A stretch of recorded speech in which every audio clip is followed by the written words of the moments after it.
Welcome to the webinar, A Practical Guide to Privacy Audits, presented by Erin Berman and Julie Oborny of San Jose Public Library.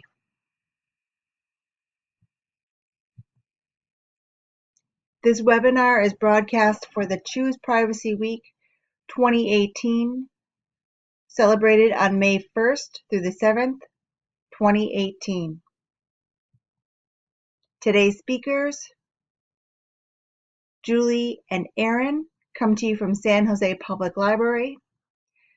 Due to a few technical difficulties, the intro of this webinar lost some audio, but it will pick up at the very beginning of their slide presentation.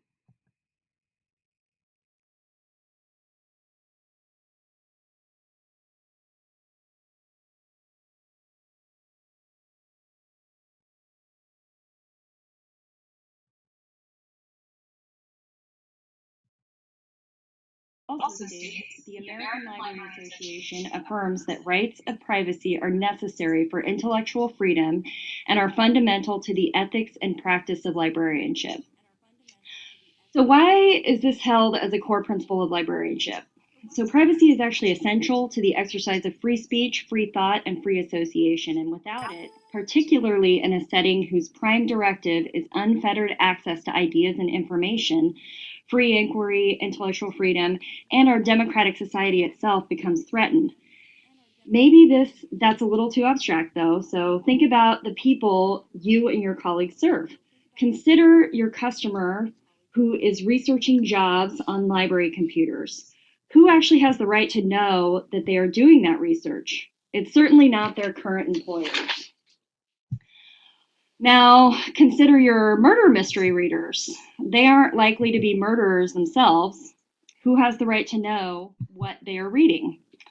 Or think about your teen customer who is researching LGBTQIA materials, including titles that mention how to come out to your family. Who has the right to know that everything going all right over there? I think somebody's got their microphone still on, perhaps. Thanks. Okay, so who has the right to know that the teen in your library is reviewing those materials? And this last one is actually really anything dealing with teens and youth. It's really worth noting because according to the American Association of School Libraries, its position statement on the confidentiality of library records, it states that the library community recognizes that children and youth have the same rights to privacy as adults. Each of these customers has a right to privacy and confidentiality in all three scenarios. So privacy and confidentiality as core principles of librarianship sound like good things, right? Well, it's not just something that is unique to libraries. There's also historical legal precedents for protecting privacy. The courts have upheld the right to privacy based on the Bill of Rights of the U.S. Constitution. Many states provide guarantees of privacy in their constitutions and statute laws. Numerous decisions in case law have defined and extended rights to privacy. A seminal case, Katz versus the United States, held that the Fourth Amendment protects people, not places.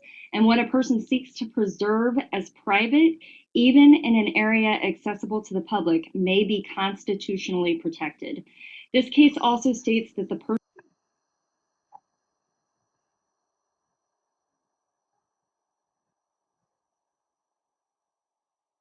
person's general right to privacy, his right to be let alone by other people, is like the protection of his property and of his very life, left largely to the law of the individual states. Confidentiality is also protected in all 50 states and in Washington, D.C. As a result, library privacy and confidentiality policies must comply with applicable federal, state, and local laws. So there is like a slight caveat here. The U.S. Patriot Act was signed into law in 2001 and included a special sunset provision in Section 215 known as the Library Records Provision, in which libraries are required to hand over patron reading and computer records when requested by law enforcement. These requests also come with a gag order. So if librarians are asked to hand over patron data, they legally aren't allowed to alert anyone. Despite its status as a sunset provision and expiring in 2015, it was ultimately renewed. So while we have legal precedents for protecting privacy and confidentiality, we also face legal challenges. However, we boldly face those challenges. The ALA states that it supports amendments to the USA Patriot Act that would strengthen the protection of the right to read and pursue information without fear of government surveillance, as well as active oversight of the implementation of the USA Patriot Act. If you've ever wondered why your library purges reading and other patron computer records, this is actually why. If you've ever wondered why we devote a whole week to choosing privacy, it's because the ALA encourages us to educate the communities we serve on the process for compliance with the USA Patriot Act and other related measures, and about the dangers to individual privacy and the confidentiality of library records resulting from those measures. So one way that my Star Trek brain actually thinks about Section 215's library records provision is to actually liken it to Starfleet Section 31. So bear with me here. This is my attempt to make further sense of why this sunset provision is still around, sort of. But I really just wanted to throw in a Star Trek reference. So and we'll have plenty of other fun sci-fi and fantasy references for you throughout. Okay, so Section 215 was supposed to be a sunset provision to allow for bending prior rules that protected privacy and confidentiality, and was supposed to expire with the assumption that imminent threats would be neutralized. Section 31 operates under the premise of imminent threat as well. So Section 31 in Star Trek is this clandestine organization that autonomously protects the security interests of United Earth and eventually the United Federation of Planets. And they basically get this carte blanche to trample all sorts of rights in the name of security, and are able to do this by claiming imminent threat. Section 31 has been around for a long time, like centuries in the Star Trek universe. We actually haven't had Section 215 for as long, but to me, it's got shades of being the librarian's regulatory version of Section 31. All right, we've got a basic understanding of library ethics and the legal history involved with privacy and confidentiality in libraries, but what's that one concise sentence we can use when people ask us why privacy and confidentiality are so important to libraries and library workers? Well, we actually like this quote from Privacy and Interpretation of Library Bill of Rights. Privacy is essential to the exercise of free speech, free thought, and free association. Lack of privacy and confidentiality chills users' choices, thereby suppressing access to ideas. The possibility of surveillance, whether direct or through access to records of speech, research, and exploration, undermines a democratic society. So think about that. That makes it your democratic duty to protect patron privacy and confidentiality. So how are we all going to do that? Well, the first step is actually a privacy audit. Some of us might be asking, what is a privacy audit? Well, here's the definition from the privacy audit section of the ALA's privacy toolkits, developing or revising a library privacy policy. So it's a technique for assuring that an organization's goals and promises of privacy and confidentiality are supported by its practices, thereby protecting confidential information from abuse and the organization from liability and public relations problems. I like to think of a privacy audit as a periodic review and analysis of the privacy and confidentiality protections you currently have in place, which can then be used to create or revise a comprehensive privacy policy for your library. That periodic review part is actually very important because the privacy landscape is constantly shifting. Just think about the recent trend of body-worn cameras on safety officers. That's actually popping up in library spaces as well. Or consider that library workers tend to be early adopters of new technology. This is a big one. I know I personally get super excited when a new data analytics tool comes out on the market, especially when it seems free on the surface. I say on the surface because anything attached to data is never free. If you aren't paying with money, you might be paying with your customers' information. I think we have all seen that play out in the media very recently with Facebook. Or consider your contract negotiations with vendors. So how many of us ask about the scale of personally identifiable information that these vendors collect on our patrons? This makes me think of this old Ian Malcolm quote from Jurassic Park. So it says, your scientists were so preoccupied with whether they could, they didn't stop to think if they should. So think about that. How much information should your library, its partners, and your third-party vendors actually be collecting? So because we constantly see a shift in the privacy landscape, it is imperative that we adopt a method for shaping our guidance, processes, and procedures for privacy and confidentiality in our libraries. That method starts with your privacy audit and continues with the privacy audit. One more Jurassic Park theme cell here. Without a real examination of how your library implements privacy practices, you could end up feeling like this. So that's one of my favorite characters of Jurassic Park, Ray Arnold, portrayed by Samuel L. Jackson. We have all the major problems in the theme park and a major zoo, and the computer's not even on its feet yet. So what does a privacy audit entail? You'll want to examine how privacy matters are handled at all levels, the flow and storage of data, the role data plays within the organization, staff training in privacy matters, and then existing and needed privacy policies. One thing to really keep in mind here is that your audit is not just a one-shot deal. It's a process, particularly if you uncover issues that require a long-term implementation strategy. I also want to pause and mention scale and unique situational challenges here. So every library faces unique challenges when it comes to protecting patron privacy and confidentiality. So an example of that might be some libraries don't actually have their own IT department. Another example could be a small one-branch library is going to need an approach this whole thing very differently than a large 24-branch system. Erin's actually going to talk more on that later, but I wanted to make sure that you all understand that we know that you might have special circumstances going on with your library. The ALA actually recognizes that too, which is why they've created tools for helping you conduct a privacy audit and improve or create your privacy policies. And they've taken into account the scale of your organizations as well as unique situational differences. So Erin's going to cover that, but before she does, I want to give you a final pitch on why conducting a privacy audit is such an important first step for improving privacy and confidentiality for your customers.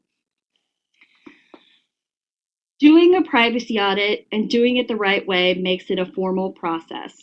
It can be formalized by using the tools that the ALA's Intellectual Freedom Committee Privacy Subcommittee have created for you. And these tools include checklists and additional resources of what we need to do to conduct a formal privacy audit.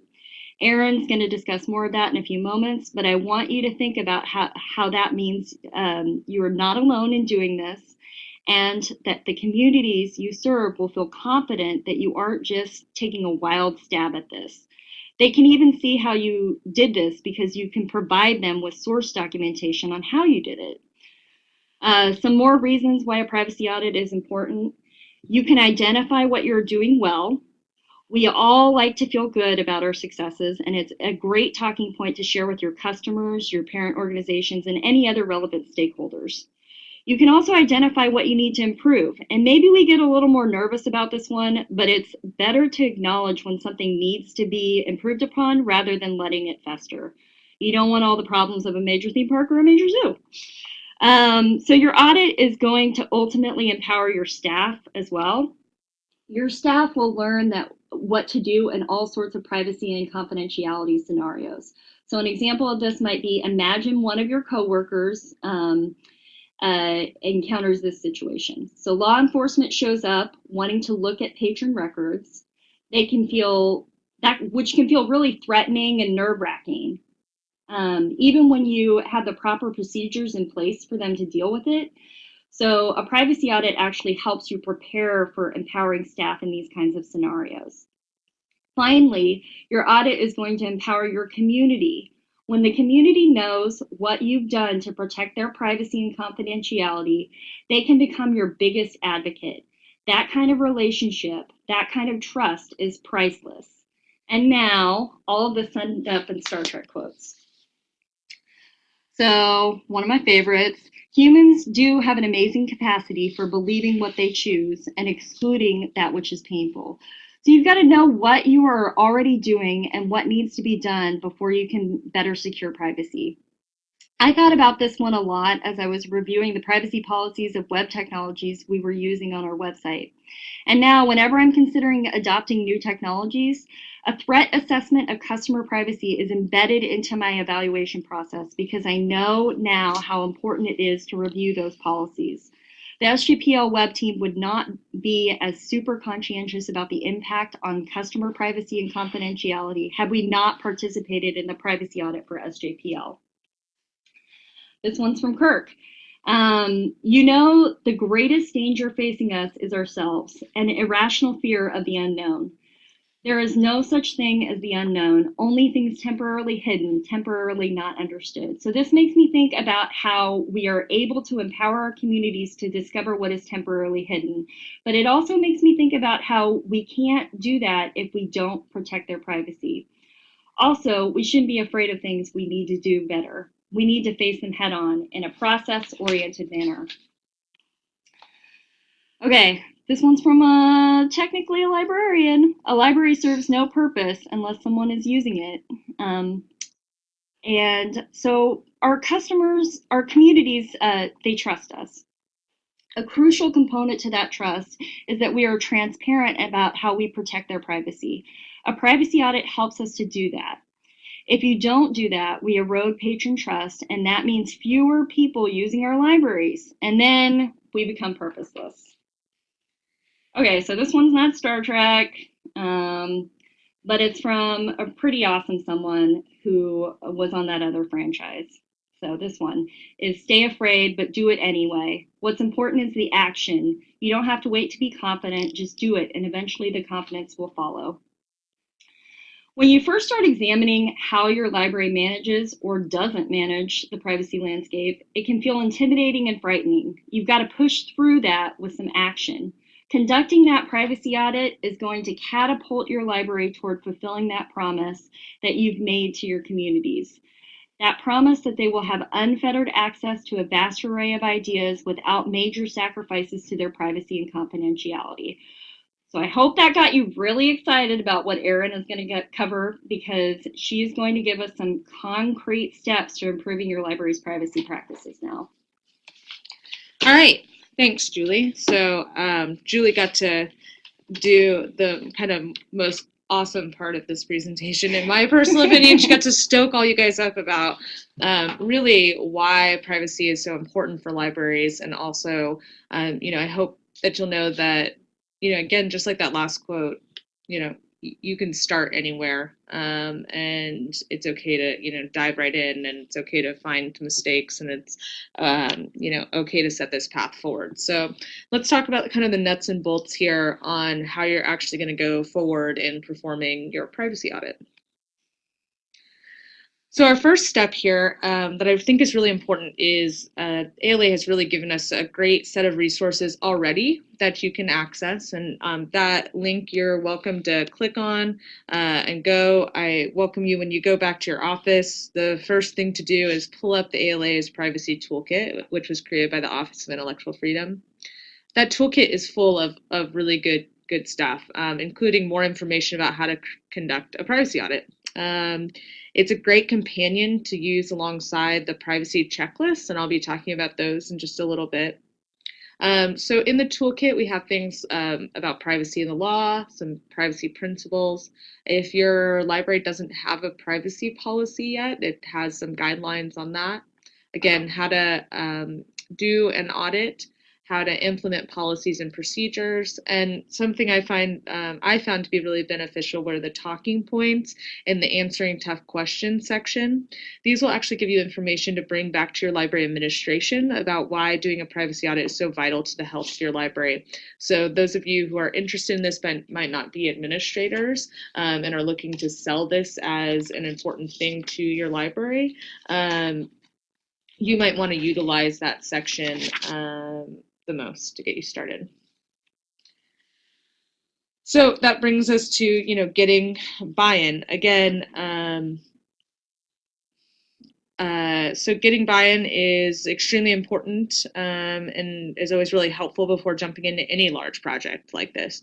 So like I said, some of you might be the decision makers in your library, and others you might need to actually bring this to their administration to get the appropriate resources allocated to them to make it happen. So first, you need to determine who you need to talk to and when in the process you need to talk to them. There are a lot of potential stakeholders who might be impacted by this process. So you may only need to speak with your management team before getting started, but the same talking points you use with them might be beneficial to use with others. As I just mentioned, that toolkit's a perfect place to start gathering those talking points, which can be used for communicating the need of a privacy audit. And while your management may be fully on board and understand the ethics of librarianship in relation to privacy, outside stakeholders might not be so familiar. If you need to work with your city or your governing organization, IT department, or vendors, or even other library teams, such as your marketing team, this is really a perfect opportunity to share with them why privacy is so key in library operations. Remember, like a vast majority of the people that work in the library or who interact with the library have not gone to library school. They haven't been indoctrinated with this, like why privacy is so important. So it's up to us to really talk to them about it. Talk about how the library is one of the few places that anyone can go without having their information tracked. We keep on getting bombarded with these opportunities to collect more patron data, but that's not who we are. We're not Amazon. We're not Facebook. That we are setting ourselves apart from them. Privacy is essential to the exercise of free speech, free thought, and free association. Libraries are a cornerstone of democracy and help ensure that Americans are able to read, research, and think freely. If our patrons lose their privacy, then they lose what makes the library so great, that freedom to seek information without fear of reprisal. Explain that performing an audit will ensure that your library is up to date and is responding to our creed of protecting patron privacy. The audit will identify any practices, policies, and procedures that involve patron information and ensure that we are handling that information in the best, most secure way possible. So next, it's time to get really super comfortable with ALA's privacy guidelines. The guidelines were created as a way to assist libraries in adjusting operations to meet best practices. And they cover a lot of different areas within the library, including ebook lending and digital content vendors, data exchange between network devices and services, public access computers and networks, library websites, OPACs and discovery services, library management systems, and even a section on students in K through 12 schools. These guidelines attempt to balance the need to protect reader privacy with the needs of libraries to collect user data and provide personalized services, while respecting and protecting the individual's right to make their own informed decisions in regards to how much privacy they are willing to trade for convenience or added benefits.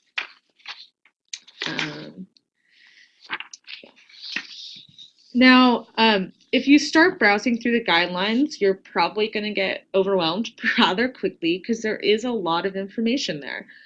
Thankfully, the Intellectual Freedom Committee actually worked with the Library Information Technology Association to create a set of checklists. And these checklists are the tools that you can use to really implement those guidelines. They're broken up into priority categories. Because remember, we mentioned, we understand like there are all sorts of different libraries out there. There are major urban libraries like us, and even bigger ones like LA or New York. And there are small rural libraries, and people have different sets of control over what they can and can't do. But that doesn't mean you can't do anything. So the priority 1 checklist items are really things that every library out there should strive to meet. In creating the checklist, we really understood, again, like you might have different capabilities over what you can control on your infrastructure. So priority 2 is the next step up with a little bit more complicated and time-intensive tasks. And priority 3 checklist items are likely to be items that only larger systems may actually be able to meet, or are more optional items, things that are more at the library's discretion, what meet their own community's needs. And those are things that are usually like making sure patrons have access to like a Tails operating system on a bootable USB drive, or access to wholly private operating systems such as Tor. Okay, so you've got all these fancy checklists. What do you do with them?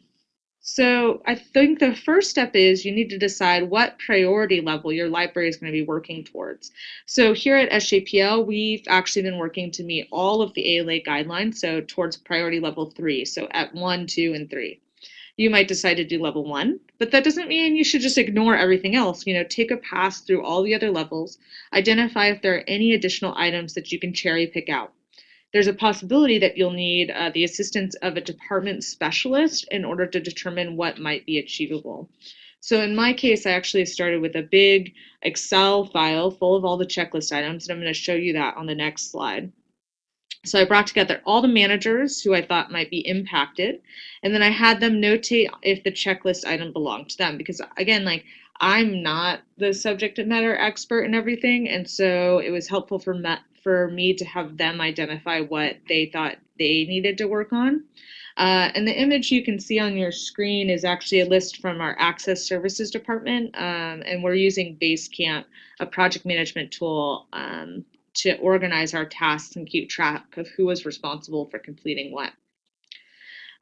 Think about what units or departments might be missing from your checklist. So this is a good time to go back and again consult that ALA Privacy Toolkit. It might jumpstart some ideas for you. So I actually initially skipped over departments such as our volunteering department, our marketing, security. I really took a step back and thought about, okay, what are all of the departments out there which collect or interact with patron information? If they touch patron information, then they should be part of the audit process. And you might find along the way that your library isn't interested in meeting one of the checklist guidelines, and that's okay. However, you should be prepared to have an explanation of why it doesn't work for your particular library. So again, like I said, here's kind of what we were doing. On the left side of your screen, you can see the checklists as they appear on the website. And then I made a spreadsheet that would allow unit managers to identify if the item fell within their department, and if it was something that we were already doing, or if it needed work, or if it hadn't been looked at yet. We've made these spreadsheets available to all of you, but the first thing to note is that each of the checklist sections appears as a different tab on the spreadsheet. You'll also notice that some of the items have color, like they're highlighted. If you look at the checklist on the web, you can see in that image on the left, some of them have hierarchical relationships. I didn't really have a great way to indicate that on the spreadsheet, so I color-coded items that belong in a group. So if the first item is highlighted, the top level in a color, then the top level item, so if something's highlighted, the top one will be the top level and then the ones below it are its children. Alternating colors identifies the start of a new parent level item. If you do plan on using the spreadsheets, please download it at the links you see here. You'll probably need to change your department drop-down menus to meet your library's needs. Keep in mind, we are doing 3 priority levels. So they're all 3 priority levels are there. If you're doing just 1 or 2, you'll need to adjust accordingly. So that actually brings us into, doing your audit. So the first thing is to build out a timeline in order to complete it. In an ideal world, all the items that came up on your list that need to be changed would be right away. For example, you might find that your library is not currently using HTTPS and you need to make the switch. It's okay to set a deadline for the audit that is before the site switches over. As long as in the audit you identify the steps that are being taken and when the change is going to happen. An item that we're working on, for instance, right now is updating our holds receipts. Currently they show the whole patron's name. We're working to change that to be a more privacy conscientious system, but it's not going to be completed by the time our audit was completed. How your unit managers assign tasks to themselves or to the appropriate person that works within their department. I actually started with one big meeting with all the managers, and we discussed the project. We gave a lot of the information Julie did at the beginning. We had those talking points, and then I met with everyone one-on-one to actually review their process, look at those checklists, talk through everything, and then I continually checked in with everybody throughout their audits to make sure they didn't have any questions. For all the units, and especially the ones without checklist items, the checklist items really kind of refer a lot to our technology departments as opposed to things like volunteering or marketing. You'll want to be thinking about some different questions. You'll want to be thinking about what information do you collect? Why and how do you collect it? Do you need to collect it? How are you storing it? How long are you storing it for? What are your units, best practices and policies? And, what recommendations can you make for the future? So the end result of the audit will be for us, we did white papers essentially that are addressing the current status of the department. The information in the report is a reflection on the checklist items. It's answers to the questions that you see here on the slide, and any recommendations or further actions which need to be done or in the process of getting started. So from our audits, we begin to identify a lot of next steps. One of the big ones that we're tackling right now is our vendor contracts. We've developed a set of privacy standards that we want all of our vendors to meet moving forward, and are currently working on drafting contract language as well. So one of the things we also did, our website now lists all of our vendors' privacy policies, and I'm going to show you what that looks like. So you can see here, we actually on our website now list every single vendor that we do business with.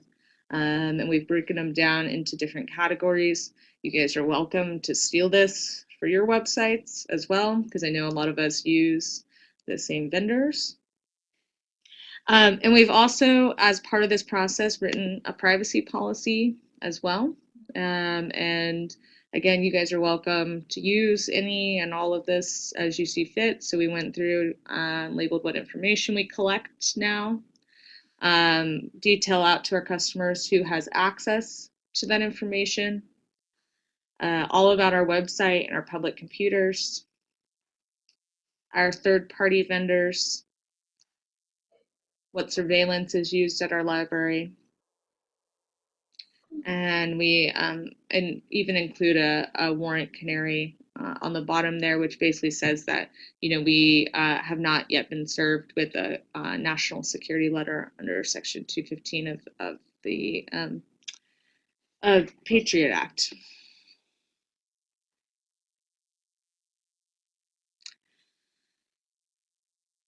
So, we have a lot more steps as well that we have been going through in order to educate our patrons and our staff. So I recently created an online self-defense course, and that's actually going to be made publicly available as well, and we'll share that with everybody soon. We decided to add shredders to all of our locations. During Choose Privacy Week, we're going to make a big deal out of privacy here, and we'll have tips for patrons. We've been developing talking points for staff, guidelines for our staff, and talking to law enforcement.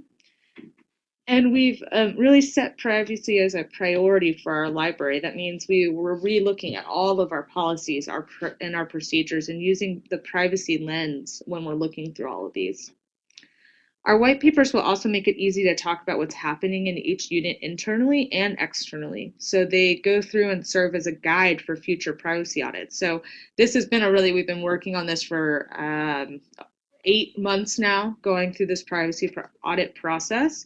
It's been very intensive, but we don't want to have to go through all of this again. It's kind of that the first time you do it takes a lot more work than the next time. Once we have all of these white papers, then we can just go through it, review it, and make updates as needed.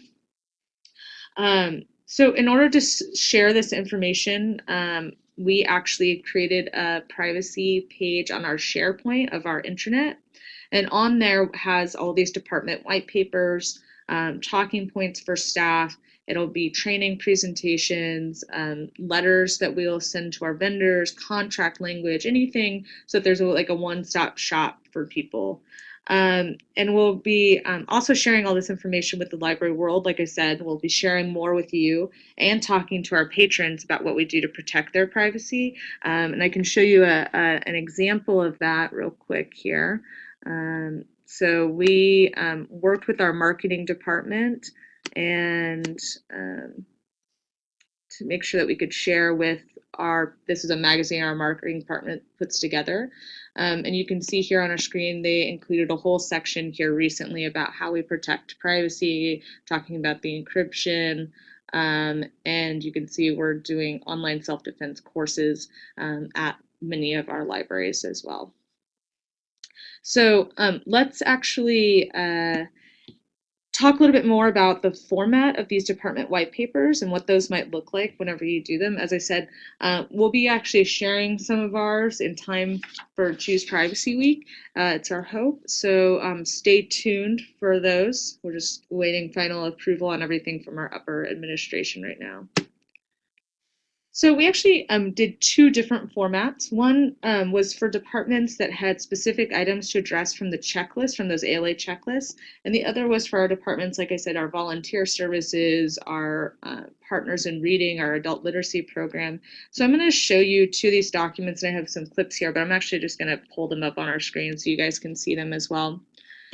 So the first one was our IT department. So they actually have these checklist items, and this is probably one of the most intensive reviews. We are really fortunate to have an incredibly awesome internal IT department. So they went through and did an overview of their department.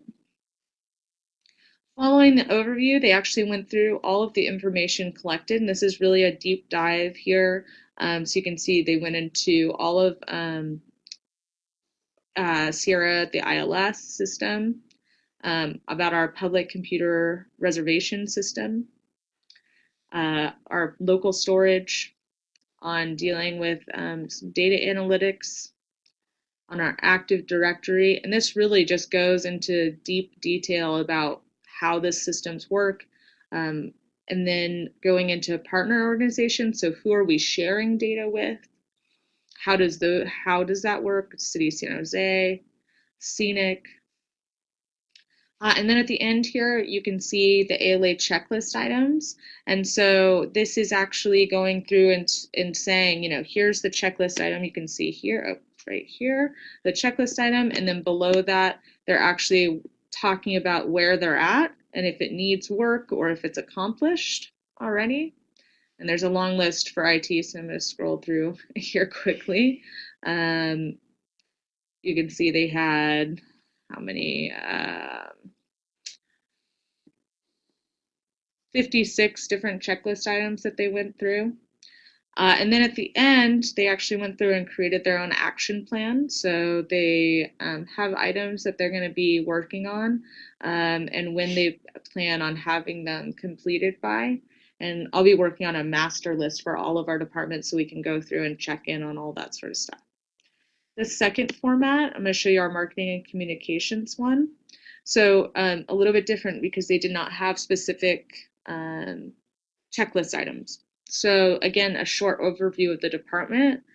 what information they may collect through any of their interactions with customers, how that information is collected. So they collect through model release forms, through the library website, through contests, social media.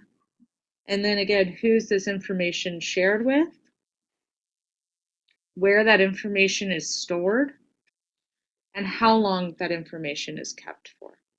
So you can see there's kind of two different formats there. You're welcome to, of course, do whatever works for your library system on how you want to format that information. So here's a kind of look at what that is. So you can have this for future reference as well. So you're really at the heart of it looking. What are you collecting? How are you interacting with it? How are you sharing it? How are you storing it? And should we be collecting it? Really asking yourself, like, what's the minimum amount of information we can collect from somebody in order to do our basic operations? We've decided to cut back on the information we collect. So for instance, through this process, we've now changed our library card application. We no longer collect gender or driver's license on our library card applications. We've actually reduced down quite a bit of information in a lot of different areas, just so that we can click the bare minimum needed in order to do business. If you don't collect it, it can't get into somebody else's hands. So just don't collect it if you don't need it. Okay, so your audit's completed. You have all those white papers. Well, what's next? I can only show you the door. You're the one who's got to walk through it. The first thing is making sure that these best practices are really integrated into your library operations. Make those white papers available for all of your staff to see. Don't hide them away.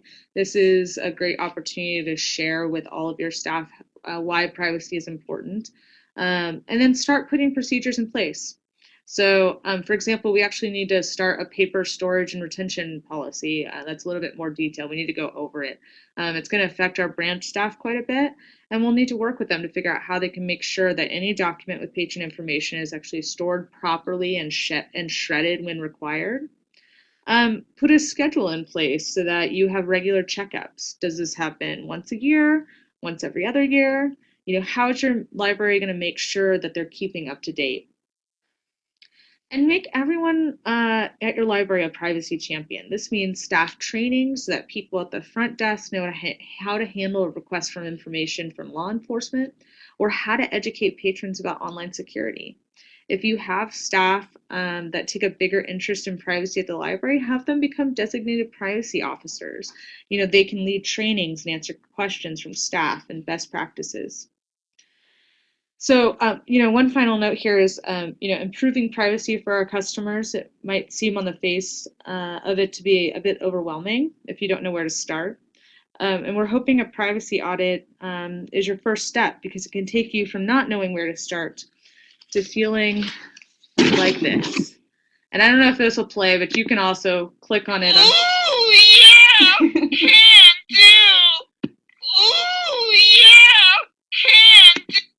We hope you feel like Mr. Meeksies and feel like after this that you've got the tools that you can use in order to be confident in running your own privacy audit. And with that, I think we have a little bit of time, and we can feel free to answer any questions.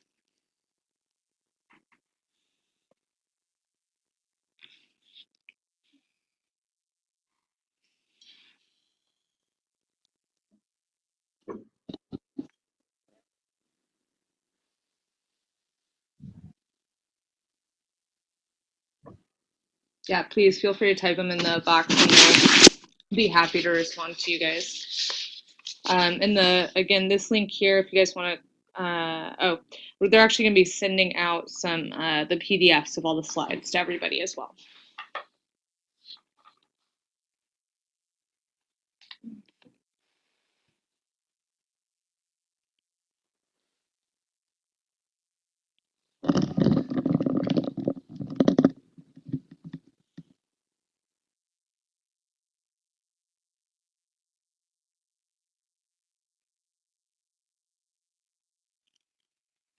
So Bill asked, what kind of cooperation are you getting from your IT department in terms of closing gaps discovered in the audit? We have an absolutely incredible IT department here, and our IT manager in particular really super cares about privacy. So he has actually been working with us a lot. I can think of one thing that we've actually done recently is we actually looked at our computer logs and have decided to not maintain really those at all. And so he's been working really hard on putting a lot more systems in place to make sure that if we don't need the information, we don't collect it. Yeah, just in general, working towards closing all those gaps and has a pretty detailed plan moving forward to do all of that. Ned asks, anything you do differently after going through this process for the first time? Yeah, I think, one of the things that was really kind of hard was I didn't know how to format the department white papers at all, or how, like how we were going to share that information. And it was kind of, I'll be honest, I was kind of looking for the best student to to kind of like, I gave everybody freedom to kind of create their own papers and just kind of see what came out. And I was really hoping somebody would come out and like shine. And it just so happened like our IT department manager put together that really super awesome format. And we were having some of my other managers were kind of struggling with how to format their information. And so once he came out with his, we actually just said, I told everybody who was using checklists, like, this is the format to use. And that same kind of struggle happened on the other end. So, I have spent a lot of time like going back and forth and reformatting things and trying to figure out what would be the best way to present that information so that it was a usable, workable document for everybody. So that one was a bit of a struggle.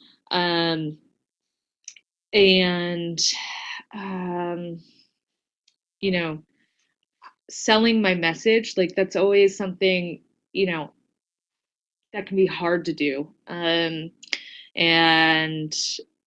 explaining to people who don't understand, who haven't gone through library school, who aren't like passionate privacy advocates, that why is this important to their everyday work.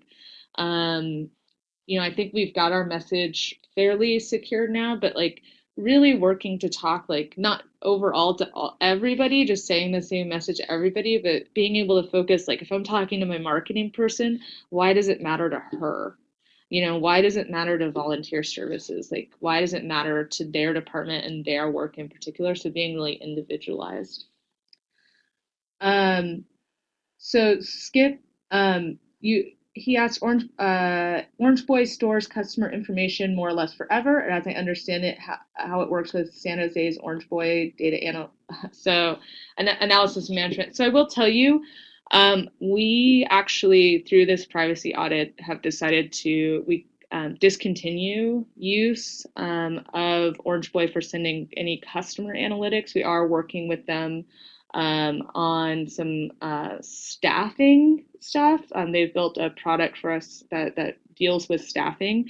But I actually through this privacy audit, created a set of guidelines for for data analytics companies in general that we are going to follow moving forward.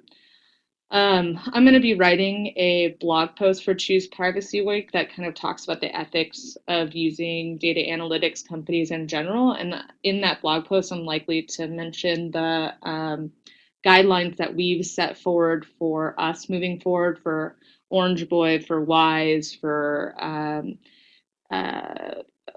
sorry, I'm forgetting the other one, but there are several new big data analytics. There were a lot of vendors with data analytics at PLA this year. Yeah. So.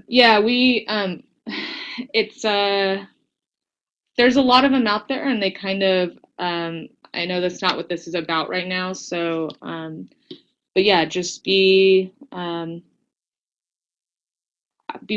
conscientious about how we're collecting information and if we should do it or not. Yeah, I'll write more about that later. So keep an eye out for that post at the beginning of May.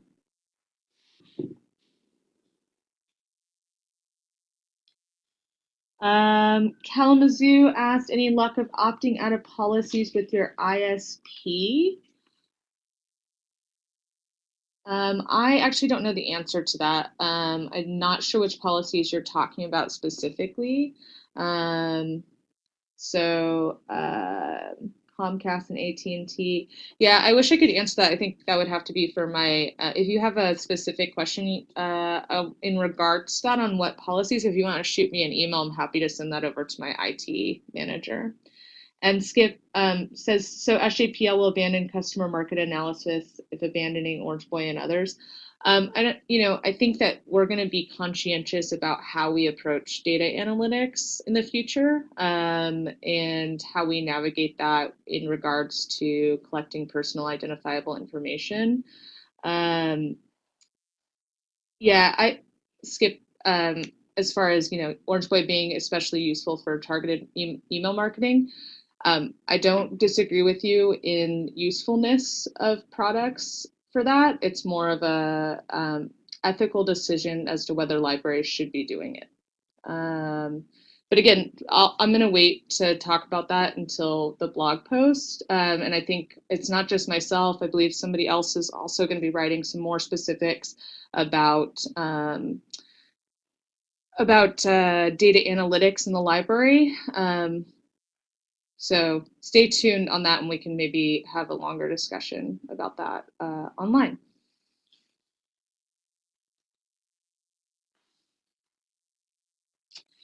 Yeah, so what are some of the customer programs you have out planned for Choose Privacy Week? For us, I have put together an online self-defense course, and I could bring that up for you guys if you'd like to take a little sneak peek of it. I think we have a few more minutes. And I'll be sharing this with everybody. I'll see if it can be posted as well. So we'll see if this actually pulls up. But this online self-defense class is going to go through, digital citizenship.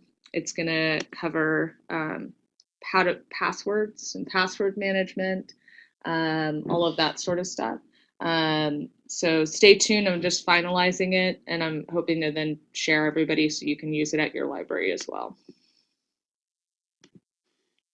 It looks like Caitlin's hosting a privacy workshop and lab for customers with the beginning portion, more advanced portion. That's awesome. Oh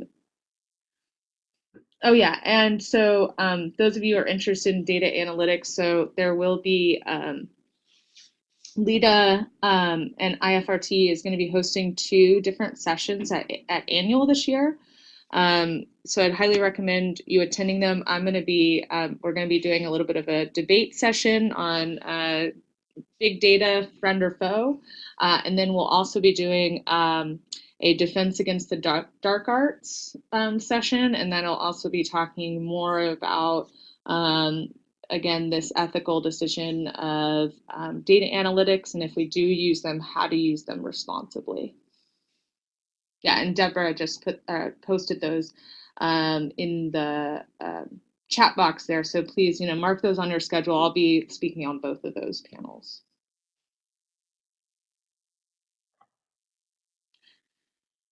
So we have 2 more minutes. If you have any last questions, I'm happy to answer them. My email's on here, and so is Julie's.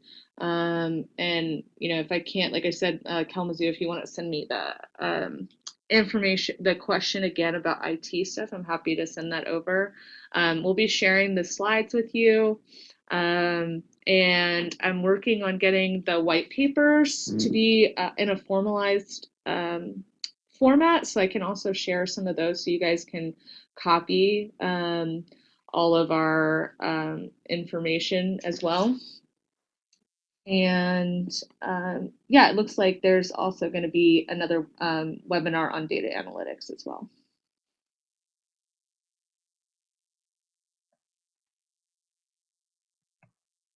Thank you to everybody for joining us today. I hope that you guys jump on the audit bandwagon as well. It's really a really great process. I've had pretty much all of our managers come to us and say how thankful they were about this process, because it really got them thinking more about privacy and the work that they do every day. And even just minor changes make big differences. Again, we're not people come to us because we're not Amazon. I know that it can seem really tempting to personalize all of our services and to think that we need to provide certain levels of, we need to collect certain data in order to provide individualized services, because that's the future and that's what everybody's used to. But I think, if anything, the news has shown us recently, like, people still care about privacy and want a space to be able to access information without it being tracked. People are looking for that, and we can provide that. We just need to let them know why we're different. Let them know why it's important and how we're different than Amazon. Why we don't provide those personalized services all the time is because with this respect for their privacy. And if we start, if we stop paying attention to it and start getting lazy, then we erode that trust, and we erode our ability to really operate a free democracy. And it's our responsibility as librarians to really take a serious, pay attention to it in a serious manner. So thank you for listening to us, and please let us know if you have any questions.